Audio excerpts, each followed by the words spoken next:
My sister was standing on the front porch when the car pulled into the driveway. I saw her before she saw me. She had her arms crossed, phone in one hand, that particular look on her face. Not worried, just impatient, like she'd been waiting for something that was taking too long. I was still in the discharge gown under my coat. The hospital had given me a thin paper bag with my clothes inside, but I hadn't changed. I hadn't had the energy. I'd just signed the papers, nodded at the nurse, and walked out through the sliding doors into the gray afternoon air.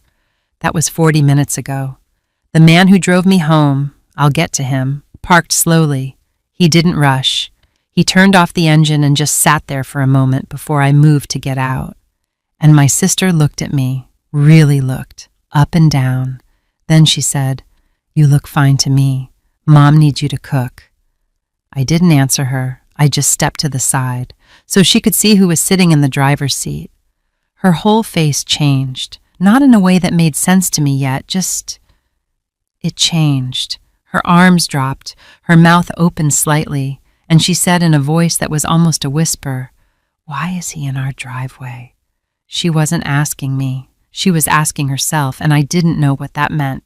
Not yet, but I filed it away. Because I'd learned a long time ago that the things my family didn't want to explain were usually the things most worth understanding. Let me go back, because none of this makes sense without the part that came before it. My name is Lena. I'm 33 years old.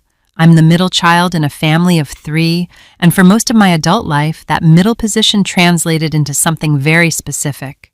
I was the one who stayed. Not because I had fewer options than my sister Carla or my brother Marcus. I had the same options. I just had a different kind of conditioning. When I was 12, my mother told me, "You have a gift for taking care of people." She said it the way a person says something that's meant to sound like a compliment but is actually an instruction. And I carried it. For 20 years, I carried it. I lived about 15 minutes from my parents' house. Not because I couldn't afford to move further. Because my mother asked me not to. She said it with her eyes more than her words. She said it by calling me when her back hurt, when the insurance paperwork was confusing, when she needed someone to sit with her at a doctor's appointment, and my sister was busy and my brother didn't understand those things. I was the one who understood those things. I worked remotely as an operations manager for a mid-sized consulting firm. The flexibility was real, but it was also how I justified always being available. I thought I was choosing it freely. That's the thing about patterns you've been trained into. They feel like choices because no one is holding a gun to you. They just hold something else, something quieter, something you've been taught to call love. For the 2 years before my hospitalization, things had shifted in ways I kept explaining away. My father had passed.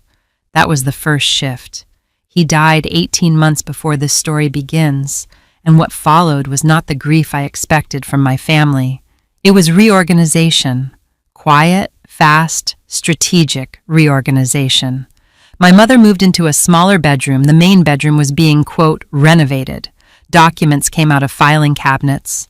There were phone calls I walked into, and then was asked to leave. My brother flew in from Houston for a long weekend, and then flew back without really telling me what the visit was about. My sister started asking me casually, not urgently, just casually, whether I'd ever thought about getting my own place somewhere farther out. I didn't think much of any of it individually. That's how it works, I think. Each piece is small enough to explain away, but the pattern, I should have seen the pattern earlier. What I saw instead was more work, more need. My mother's blood pressure was up. She needed someone to coordinate with her cardiologist, track her medication schedule, manage the grocery delivery, deal with the lawn service after my father's company stopped honoring the contract. I stepped into all of it. I told myself it was temporary. I told myself this was what family did. 6 months in, I was waking up at 5:30 every morning with a heaviness in my chest that I assumed was anxiety. I'd had anxiety before. I knew what it felt like. This felt like that, but heavier, like something sitting on me. I stopped sleeping through the night. I started losing weight without meaning to. I got migraines that lasted 3 days. I called my doctor and she said to come in, but I kept rescheduling because there was always something at my mother's house that needed handling first.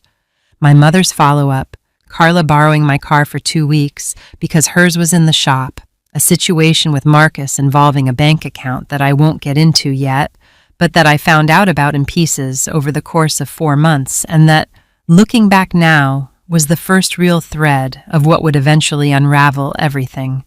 The collapse, when it came, was not dramatic. I was sitting at my kitchen table on a Tuesday morning in October, drafting an email for work. I noticed my hands were shaking. I noticed the shaking wasn't stopping. I noticed I couldn't remember if I had eaten anything in the last 24 hours. And when I tried to stand up to go to the kitchen, the room tilted in a way that didn't correct itself. I sat back down. I called my mother first. Habit. The phone rang 4 times and she picked up and I said, "I don't feel well. I think something is wrong." And she said, "Can it wait? Carla is here and we're in the middle of something." I said, "Okay." I hung up. I called my doctor's office. They told me to go to the emergency room. I drove myself. I sat in the ER for 6 hours. They admitted me. Stress-induced cardiac event, not a heart attack. They were clear about that, but the kind of thing that becomes a heart attack if you ignore it long enough. Severe dehydration, exhaustion. My cortisol levels were, as one nurse put it, remarkable for someone who hadn't been in active combat. My mother came to the hospital once. On the second day, she sat for 45 minutes, asked about the parking situation, mentioned that the house needed some things dealt with, and left.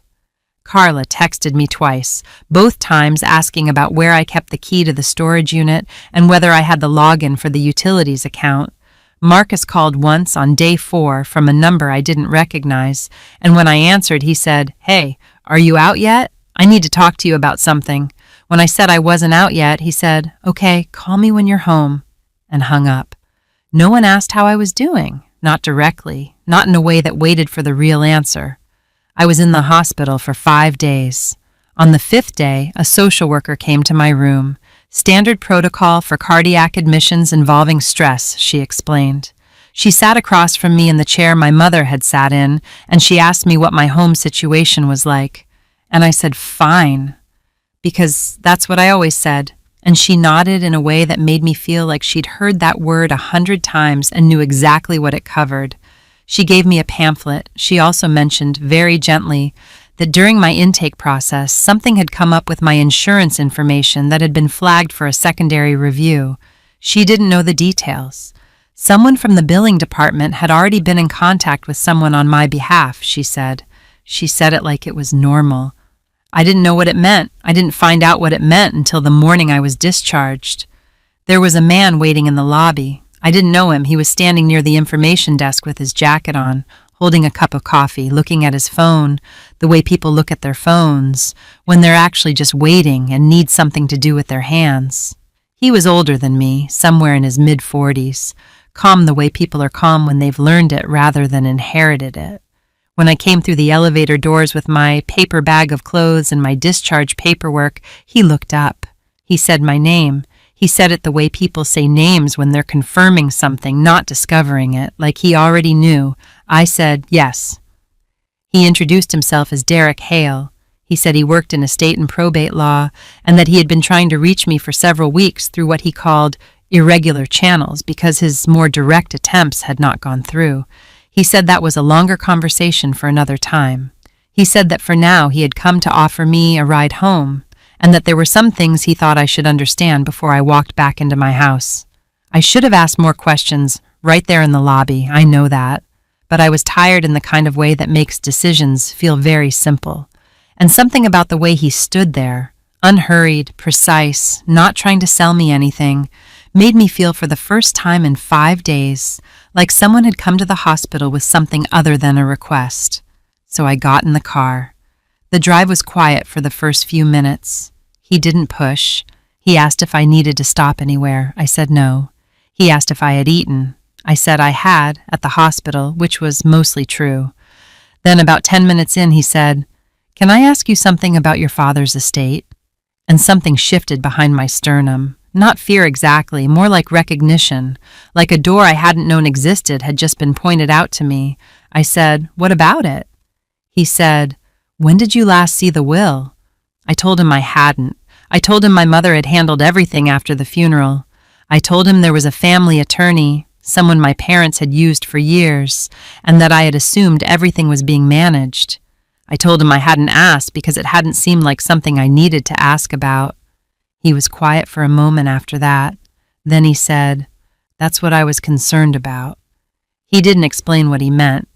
We drove the rest of the way in silence, and I watched the road and tried to understand what I was feeling. Not panic, not anger, just a very specific, very cold kind of alertness, like something I had been half asleep to, had just made a sound in the dark, and I wasn't sure yet if I had actually heard it or imagined it. And then we pulled into the driveway, and Carla was on the porch, and she looked at me, and she told me I looked fine, and she told me Mom needed me to cook, and I stepped aside, and she saw Derek, and she said his name, not out loud, but her lips moved, the way they do when something surprises you into silence, when your brain says the word before your voice can stop it. She had said, "Why is he in our driveway?" But what I heard, underneath that, what I heard in the particular frequency of her voice, was something else entirely. She wasn't surprised he existed. She was surprised he was here, and those are two very different things. I stood on that porch for a moment longer than I needed to. Carla had already recovered her expression. By the time I looked back at her, the shock was gone, smoothed over into something that looked like mild irritation. She was good at that. She had always been good at that. The quick reset. The face that said nothing happened here. There is nothing to look at. Move along. But I had seen it. I had seen the half second before the reset, and I had heard her say his name without saying it. Derek was still in the car. He hadn't moved to get out. He was looking at his phone again, that same patient stillness from the hospital lobby, like he had all the time in the world and no need to announce himself. I found that strange in the moment. I find it less strange now. Carla looked at me. "Are you coming inside or what?" I said, "Give me a minute." She made a sound that wasn't quite a word and went back through the front door. I walked back to the car. I knocked lightly on the passenger window and he rolled it down. I said, "She recognized you." He didn't look surprised that I'd noticed. He said, "Yes, I imagine she did." I said, "How?" He said, "That's part of what we need to talk about. Not here, though, not today. You just got out of the hospital. Go inside, get some rest. I'll be in touch tomorrow with some paperwork I think you'll want to look at." I said, "What kind of paperwork?" He said, "The kind that answers the question you haven't known how to ask yet." He said it without drama. He wasn't trying to be cryptic. He was being careful. I could feel the difference, though I couldn't have explained it then. He handed me a card through the window, plain white. His name, a phone number, and the name of a firm I didn't recognize. I watched him back out of the driveway. Then I stood on the path to the front door for a long moment, holding his card, trying to decide something I couldn't quite name. Inside, the house was the way it always was, warm, slightly cluttered, smelling like the candle my mother kept burning on the kitchen counter, regardless of the time of year. My mother was in her chair in the living room, feet up, television on low. She looked over when I came in. She said, "You're back. How do you feel?" I said, "Tired." She said, "Sit down for a minute. Then when you're ready, there's chicken in the fridge." Carla was going to do it, but she doesn't do it the right way. I stood in the doorway between the hall and the living room, and I looked at my mother, not with anger, not yet, just looking, trying to see her the way Derek's question had rearranged something behind my eyes. She was 61. She'd had a hard life in ways I genuinely respected. She had worked, she had sacrificed, she had held things together in ways that were real. I had never questioned that. But somewhere along the line, the holding together had become something else. Or maybe it had always been something else, and I had called it strength because the alternative understanding was too uncomfortable to sit with. I said, "Mom, when Dad passed, the estate, was everything handled through Richard's office?" Richard was their attorney, had been their attorney for 15 years. My mother looked at me for a beat too long before she answered. Just a beat, just enough. She said, "Of course. Why would you ask that?" I said, "I just never saw anything. I never saw any documents." She said, "And Lena, you were grieving. We all were. I handled it because that's what needed to happen. Why are you making this a problem?" There it was, that exact phrase, "Why are you making this a problem?" I had heard it my whole life. It was her way of reversing the direction of a question. Suddenly, I wasn't asking a reasonable thing. I was doing something to her. I was creating difficulty where there was none.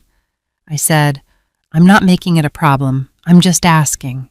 She said, "You just got out of the hospital. You should rest, not stress yourself with paperwork questions." She turned back to the television. Conversation over. That was how she did it. Not with a fight, with a wall. I went to the kitchen. Carla was at the table on her phone. She didn't look up when I came in. I went to the fridge and stood there with the door open, not really seeing what was inside. I said, "How do you know Derek Hale?" The silence that followed was exactly 1 second too long. Carla said, "Who?" I said, "The man who drove me home. You recognized him." "How?" She put her phone face down on the table. That small gesture, face down. I noticed it.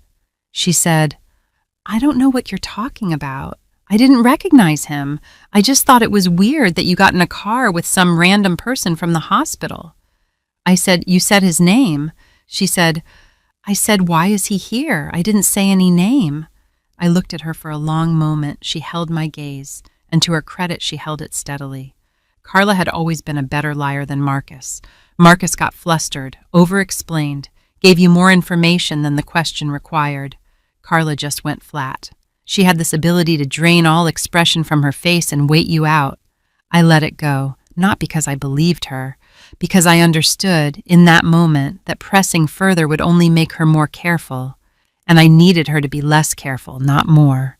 I took the chicken out of the fridge. I cooked. I know how that sounds. I know what you're thinking. And I thought it too, in a quieter part of my mind, while my hands did the familiar work and the kitchen filled with familiar smells and the television murmured in the next room. But here's what I understood about myself in that moment, which I had never understood so clearly before. I wasn't cooking because they asked. I wasn't cooking because I was afraid of what would happen if I didn't. I was cooking because I needed to think, and I had always thought better when my hands were busy, and I needed to think about Derek Hale. Who was he? How did he find me at the hospital? How did he know my name without introduction? How did he know to come that morning on that specific day at the hour of my discharge? How did Carla know him? And what did it mean that she was pretending not to? He had asked about my father's will. He had said that's what I was concerned about.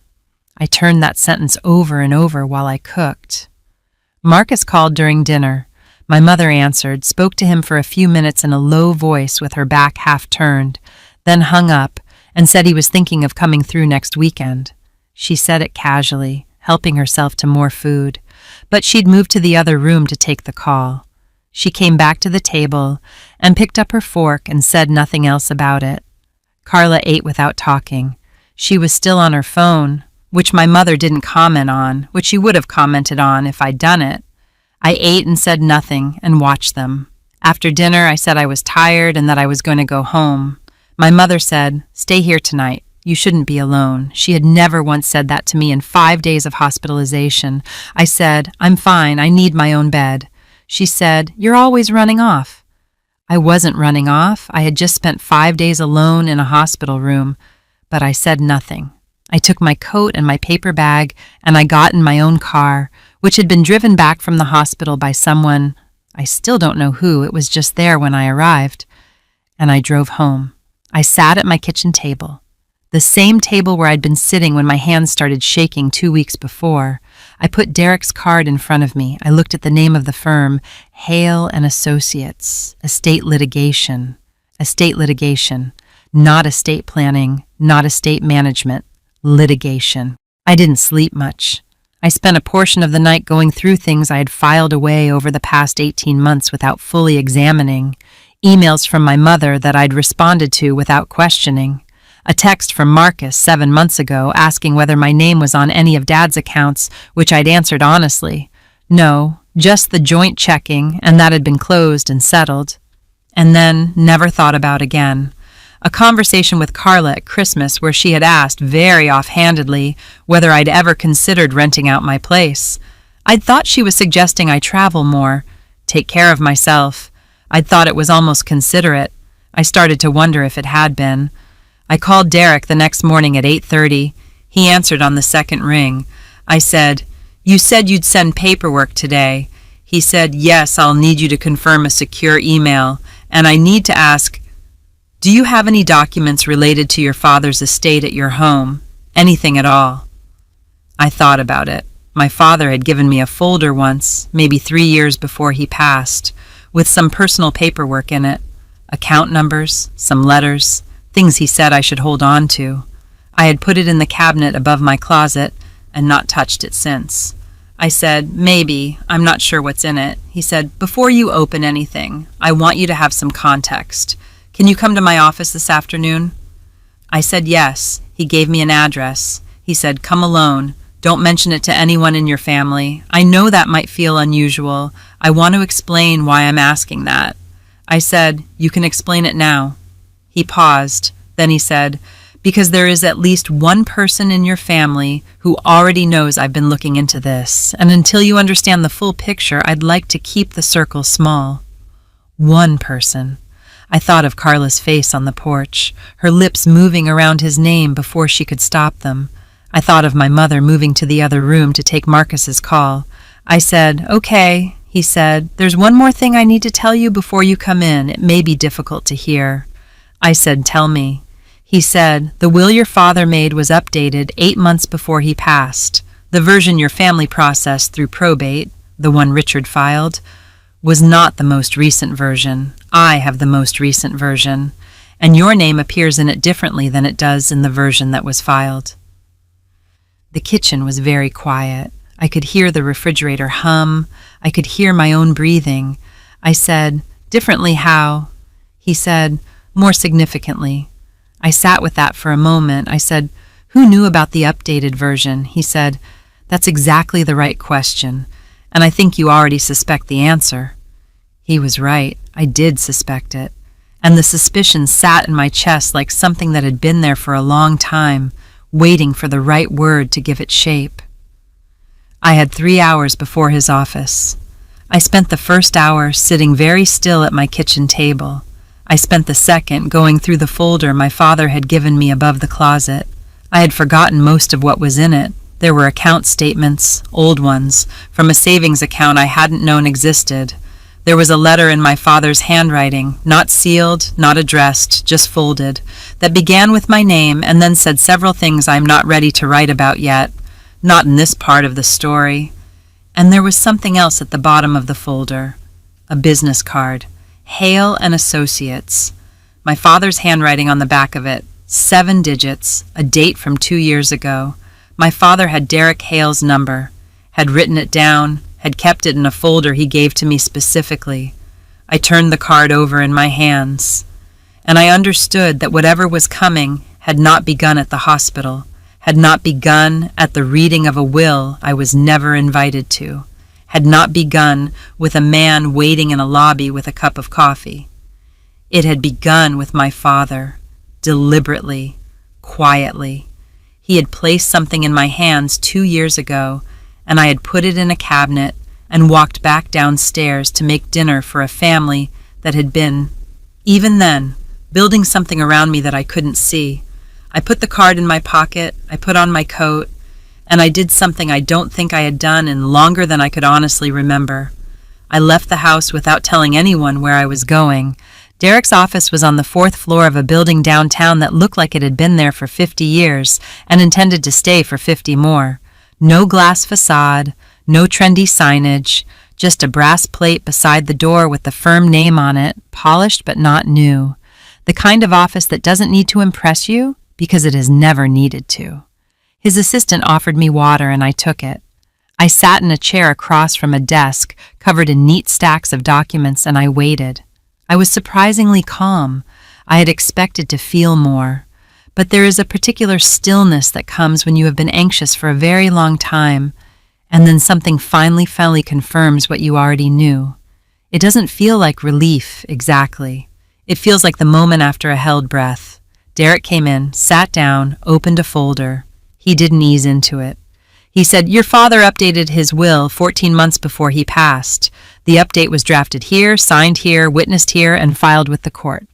It is a valid legal document. The version that was submitted through probate by Richard Calloway, your family's attorney, was the prior version, dated 3 years earlier." I said, "How is that possible?" He said, "Richard Calloway and your mother have had a personal relationship for a number of years. I'm not going to characterize it beyond that because it isn't relevant to the legal matter. What is relevant is that he submitted an outdated document to probate court, and there is sufficient evidence to suggest that was not an oversight." I looked at the folder in front of him. I said, "What does the updated version say?" He turned it around and slid it across the desk. I read it slowly. My father had divided his estate into 3 equal parts. One for my mother, to be held in trust with specific conditions around the family home. One for a small charitable fund he had set up quietly, something I had never heard of. And 1/3 of everything, directly to me. Not to the family, not to be distributed at my mother's discretion. To me, by name. With a note in the margin in my father's handwriting that said simply, "For everything she has carried." I put the document down on the desk. I didn't cry. I want to be honest about that. I thought I might, but what I felt wasn't grief exactly, or even anger. It was something older than both of those. It was the feeling of being seen by someone who was no longer there to see you. My father had known. He had watched. And he had understood, and he had tried to protect me in the only language that would survive him. And someone had intercepted that language before it reached me. Derek said, the estate had significant assets, the family home, 2 investment accounts, and a property your father purchased in 2019 that no one mentioned to you. I said, "A property." He said, "A house, about 40 minutes north. It was meant to be yours. It's currently being rented out. The income has been deposited into an account your mother controls."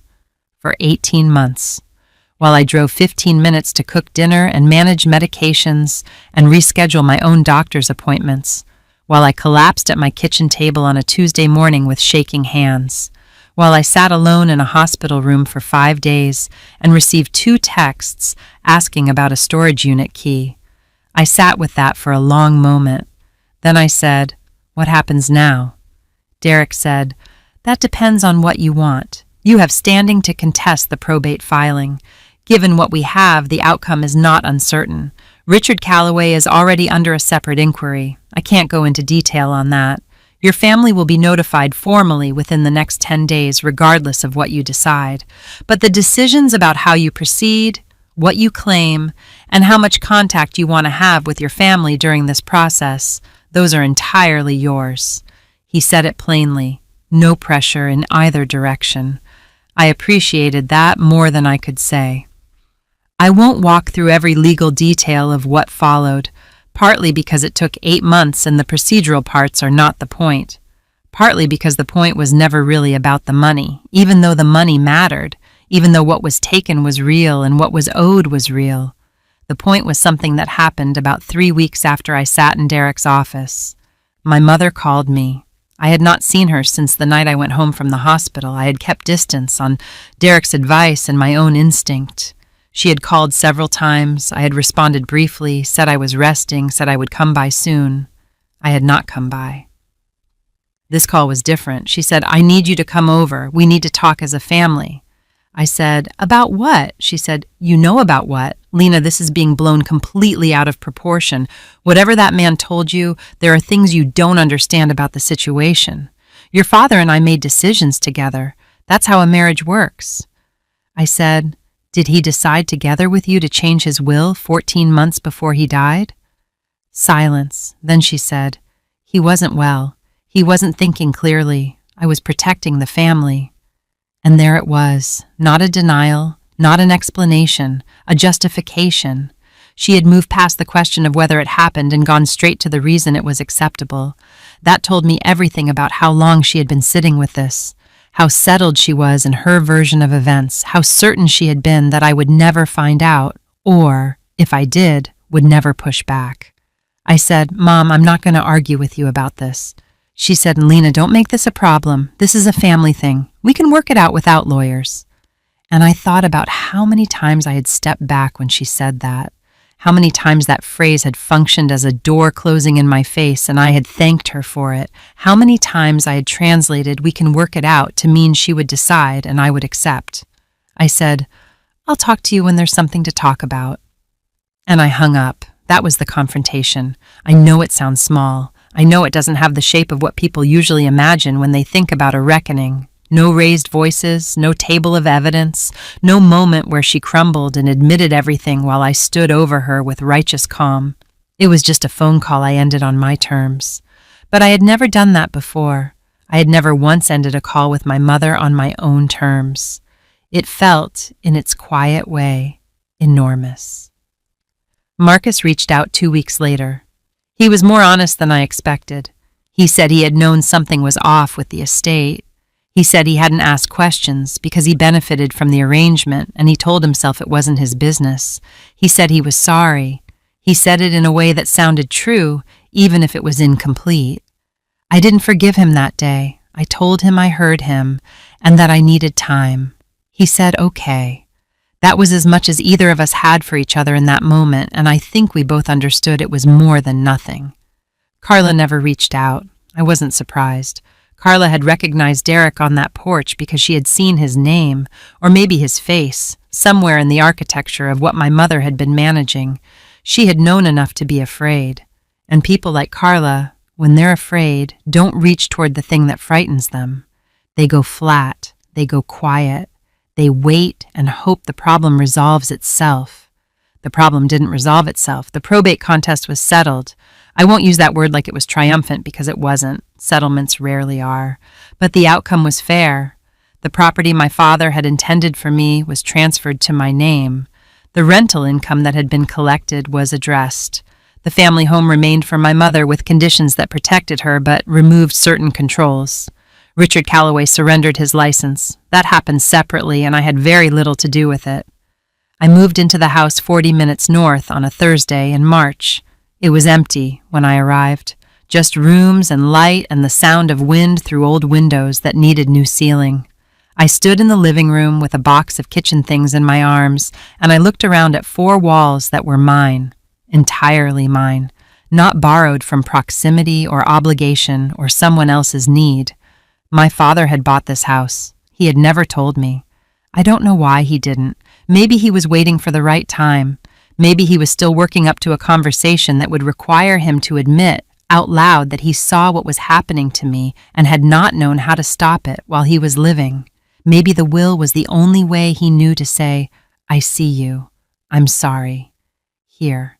I put the box down. I sat on the floor in the empty living room, and I let it out. All of it.